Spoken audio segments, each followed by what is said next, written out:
ఇప్పుడు క్రైస్తవులు క్రైస్తవులని గొప్పగా మాట్లాడుతున్నారు. ఓకే, ఇదే పాయింట్ నేను మాట్లాడుతున్నాను. ఆమెకి లేని బాధ మీకేంటి? ఎందుకంటే జెసికా ఆల్రెడీ ఏం చెప్పారు? ఒక్క నిమిషం నన్ను మాట్లాడినివ్వండి. ఒక్క నిమిషం మాట్లాడండి, దానికి సమాధానం చెప్తాను.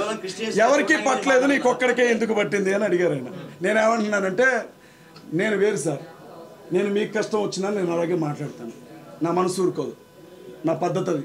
నేను ఒక్కడ మాట్లాడమేంటి సార్? అభినయ్ మాట్లాడలేదా?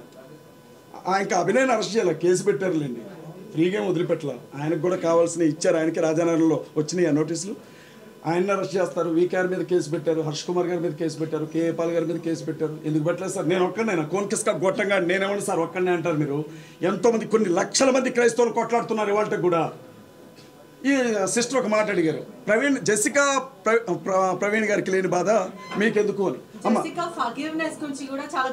ఒక్క విషయం చెప్తాను, చాలా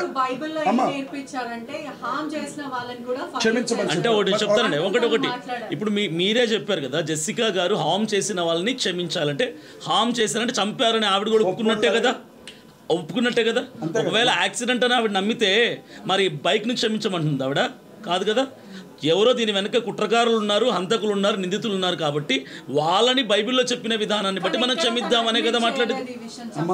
ఒక్క విషయం అమ్మ, ఇద్దరు ఆడపిల్లలు, మీరు ఒక ఆడబిడ్డ, కట్టుకున్న భర్త చనిపోయినటువంటి స్థితి, చాలా బెదిరింపులు ఉన్నాయని వాళ్ళు నెత్తినోరు కొట్టుకొని చెప్పారు ఫ్యామిలీతో మేము మాట్లాడినప్పుడు.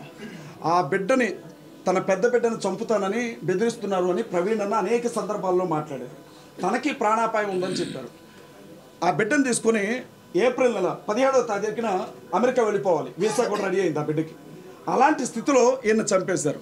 ఇప్పుడు ఉన్న ఒక్కగానొక్క బిడ్డని, చిన్న బిడ్డ 4 ఏళ్ళు ఉంటాయమ్మా, వాళ్ళని కాపాడుకోవాలా? రోడ్డు మీదకి వచ్చి చనిపోయిన వ్యక్తి గురించి మిగతా వాళ్ళకి టార్గెట్ కావాలా? మీరేం చేస్తారమ్మా?